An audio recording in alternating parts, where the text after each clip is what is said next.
Hi everyone, this is Anna. Welcome to PhD Jobs and Admissions. So in today's lecture, we are going to see the most expected or most important MCQs on research methodology for your upcoming Anna University for your PhD entrance examination.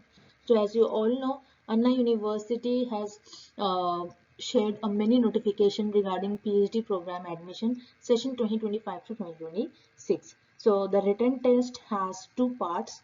Part 1 is 25% of your research methodology and Part 2 is 75% core subject. So for that, we'll provide you a complete study material for paper 1, which is your research methodology, and for paper 1, we'll provide you a complete study material throughout our course. We guide you, and for specific student and for particular student, we'll give you a 100% passing guarantee. So for that, please contact us on this given number, or you can also visit our app, Global Online app. Link is given in the description box so that you can see our demo study material and purchase our study material from there. So in research methodology course, you will get video lectures in which you will get theory video lectures, MCQs video lectures, and some previous year questions of central government and state universities. Like that, you will get notes. Notes are in very simplest language. If you read once, then you will get all the concept here is. Then mock tests, total 10 mock tests are there. So like that, we're gonna cover 400 to 500 MCQs here and 1500 plus MCQs PDF, and here you will get revision question and some previous year questions. So all this contain you will get in bilingual language, Hindi as well as in English. Okay, so again for this or if you are interested, please contact us on this given number, and you can also visit our app. Link is provided in the description box. And also for paper 2, will provide you important notes and most expected MCQs, and we're gonna cover your whole syllabus, and you will get paper 2 study material for all these subjects. So again, please contact us on this given number and visit our app, which is Global Online app, and you will see their demo lectures also. So without wasting our time, we're gonna start with the MCQs.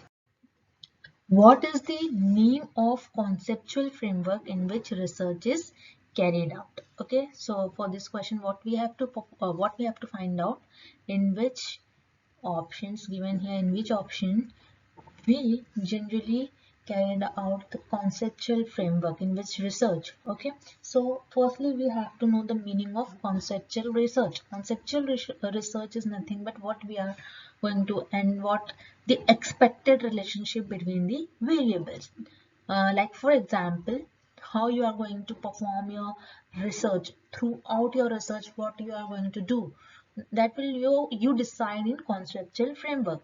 Conceptual framework is nothing but the expected relationship, the relationship between the variables. For example, independent variable, okay, independent variable and dependent variable. Okay, and firstly, what you are going to decide, what will be your independent variable, then what will be my dependent variable, then in this case, in this study, what will be my moderating variable. Okay, so like that, you decide whatever you are going to perform in your research. That is known as conceptual framework. Got it? Then we'll see one by one options. So research hypothesis. We all know research hypothesis is nothing but your prediction, your guesses. It is not related to conceptual framework. So that's why here option A is incorrect. Then synopsis. Synopsis of research. Synopsis means what? What uh, what are the ideas? What are the what will be your thoughts? This is called synopsis, not the conceptual framework. Okay, then research paradigm. A research paradigm is nothing but the way, means for example, positivism. Okay, what is the ethics of research? So paradigm is not the correct answer here. And option D here is research design. Yes, in research design, you generally made your structure, how you are going to perform your research. So that's why here option D is the right answer. Next. How is random sampling helpful? Again, important question and very famous question. Okay, so we have to find the random sampling help, how it is helpful. Okay, what are the reasons? So one by one we'll see options and we're gonna solve this question. So option A here is reasonably accurate. Reasonably accurate means the accuracy. Okay, you'll get accurate result in random samplings. Okay, so for example, whatever percentage that each subgroup represent in the population, you will get a proper percentage and you will get a proper accurate result. Okay, so remember stratified sampling. Okay, stratified sampling or stratified random samples are generally more accurate in representing the population than simple random sampling. Okay, you will get accurate result in stratified sampling. So here we are not going to, I'm not explaining you the detail of how stratified sampling, what is the benefits of stratified and simple random sampling. We'll see in another question in detail what are they perform, how researcher do stratified sampling and simple random sampling and so on. Okay, so for this question, yes, simple random sampling is helpful in reasonable accurate result and reasonably accurate. Okay, then option B here is an economical method of data collection. Yes, obviously right. Economical method of data collection. Economical method means what? The cheapest way. Okay, so remember mail questionnaire.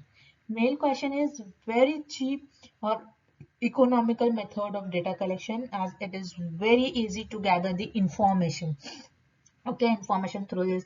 You can easily send emails to your target samples, uh, and it is, yes, it is a cost efficient method. Okay, this is not required a very high amount of money and all. So yes, mail questionnaire is very cheapest way of data collection. Okay, then free from personal biases.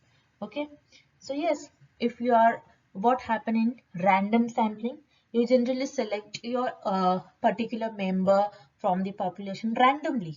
Okay, you are not selecting your the members uh, by your personal, convenient or your purpose. Okay, so and what you are doing here, you are avoiding biases to, select your study participant at random. So this way, every individual has an equal chance of being included in the sample group. So yes, free from the personal biases is also right. So for this question, option D here is the right answer. Next, which among the following statement is true in the context of testing your hypothesis? Okay, so they have given you some options related to testing your hypothesis, and you have to select the correct or you can say true statement about testing your hypothesis. So remember, this is very important question. Again, you can expect this type of question directly in your exam.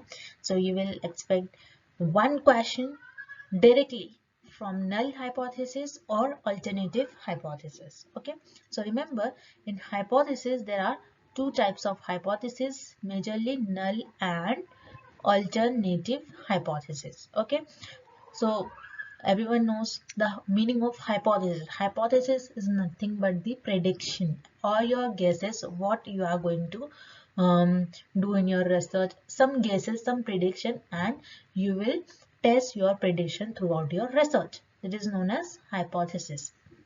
So basically, generally in research, there are two types of hypothesis, null and alternative. Null hypothesis denotes that there is no relationship between the two variables or two phenomena. But alternative hypothesis denotes that there is something and there is a relationship between the two variables or two phenomena. Okay, so null hypothesis and alternative hypothesis. So very important concept. I think this one question you can expect from null and alternative hypothesis directly in your examination. So then we'll see one by one all the options. So first option here, it is only the alternative hypothesis can be tested. No. Remember, researchers generally test their null hypothesis. They try to prove that there is no relationship between the variables. Okay, so researchers generally test their null hypothesis. Okay, so one statement, this is very important. You have to remember that an alternative hypothesis is an opposite theory to the null hypothesis. Like for example, null hypothesis predicts something to be true, okay? But the alternative hypothesis predicts it to be false, okay? So generally, uh, alternative hypothesis often is this statement you test when attempting, or generally you test your alternative hypothesis to disprove the null hypothesis. Okay, remember this. And we'll see option C and D here also. Both alternative and null can be tested. No, simultaneously you cannot test both at a time, and you cannot be test both. Okay, this is obviously incorrect option. So for this question, option B here is the right answer. It is only the null hypothesis that can be tested. Okay, next. What are the conditions in which type 1 error occurs? So what we have to find here is in which condition type 1 error is occur. Okay, or here which option is true about your type 1 error. So remember, in research there are two types of errors, type 1 error and type 2 error. Okay, what do you mean by type 1 error and type 2 error? So remember, type 1 error means what? If your null hypothesis is correct and you are rejecting it. That means if your null hypothesis is rejected even though if it is true. Okay? Or what is mean by type 2 error? When type 2 error is when your alternative hypothesis is false and even though you are accepting it. Okay, what is meant by type 1 error? Type 1 error is when your null hypothesis is correct or null hypothesis is true, and after that you are expecting it and you are taking it correctly. Okay, then what is your type 2 error? Type 2 error means what? Your alternative hypothesis. Remember, your alternative hypothesis is false, incorrect, and you are accepting it. So it is known as type 2 error. Okay. So we'll see one by one option and which is your type 1 and which statement is true about your type 1 error. Okay. The null hypothesis is accepted even though if it is false. No, the null hypothesis get rejected. What they are doing? They are rejecting. Okay, they are rejecting null hypothesis here. So they are rejecting null hypothesis even though if it is true. Here null hypothesis is true and they are rejecting it. Okay, remember like this.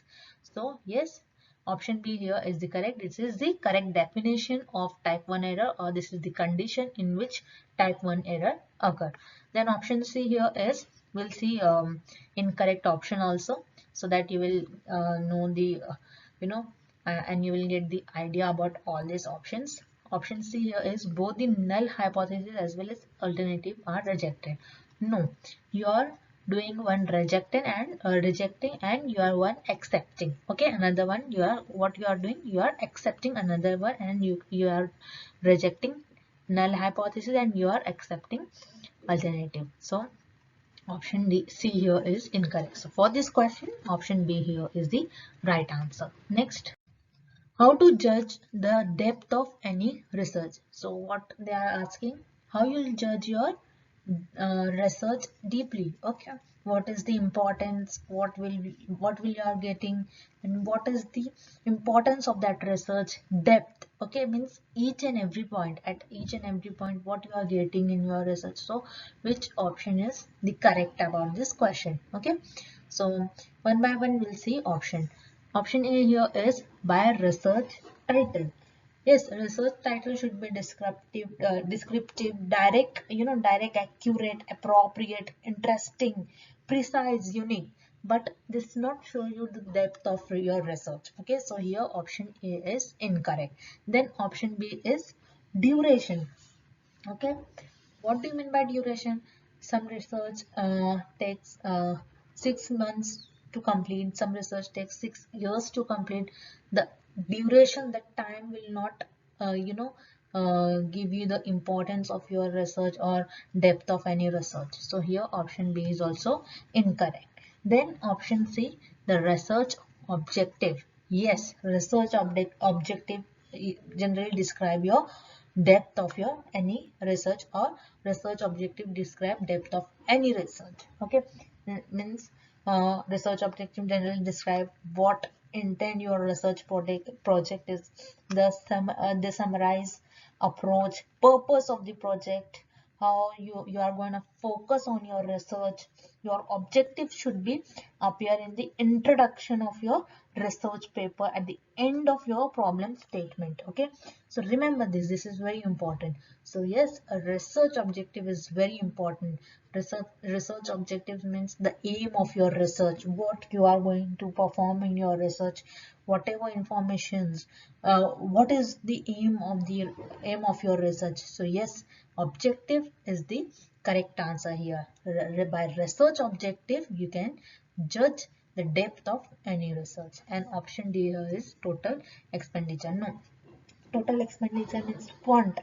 Okay, money that you are going to spend to conduct research. Okay, no, money will not describe the depth of any research. Okay, so here option D is also incorrect for this question. Option C, the by research objectives, this is the right answer. Next, who can successfully conduct research? Okay, so from this option we have to find the correct option for this question. Who can successfully conduct research? So option A here is someone who is hard worker. No. Then option B here is possesses post graduation degree. No. Nowadays you can do PhD after your bachelor's degree also. Then option B here is incorrect. Then we'll see option D directly, possesses thinking and reasoning ability.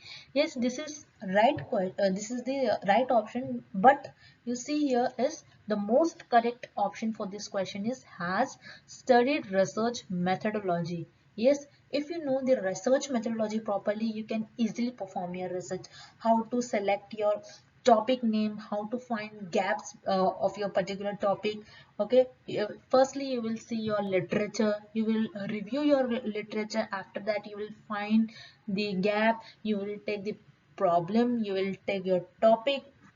Then after that you will make some decisions, you will lay down your hypothesis, then you do some prediction and your guesses, and you are going to test that prediction and your guesses by using research methodology, means by using different methods, by using surveys, by using questionnaires. Like that you are going to perform your research with the help of and with the only the information which is your research method. If you know the information, if you know the research methodology, then only you can do your research. So for this question, option C here is the right option. Next, which of the following is not the method of research? So from this question, what we have to find, which among the following is not the method of research? Okay, so remember observation here.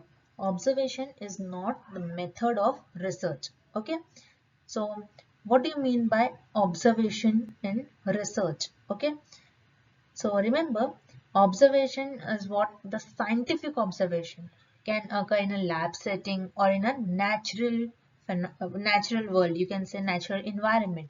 So okay, for example, remember for example, observation means what we'll see by taking an example. So watching an apple fall from tree could be an observation. Okay, uh, then noticing that fish only come to a particular part of the river in the early morning is also an observation. Okay, so observation, what you are seeing in a natural world or in a lab setting. This is known as observation. Observation is not the method of your research. So here option C is the correct option. but you can say survey, historical survey. In survey and in historical research, you know historical method, you by using an historical method is you know you get data from the past history. In survey you can do questionnaires, interviews like that, and in philosophical like that, you what you are getting here is they are the method of research. Okay, they are the these are the method of research. Okay, so remember mainly the research method comprises the strategies, process, or techniques that are being utilized to collect the data, or you can say the evidence, so as to reveal new information or create better understanding of a topic. So whatever thing, and remember whatever topic and whatever options and whatever word that you are getting some information and new information, and you create new understanding about the topic, and you are getting some data, that means this is the method of research. So here option A, B and D are the methods of research, but option C, observation, is not the method of research. So here option C is the right answer. So that's it, and thank you for watching this video. Good luck with your preparations.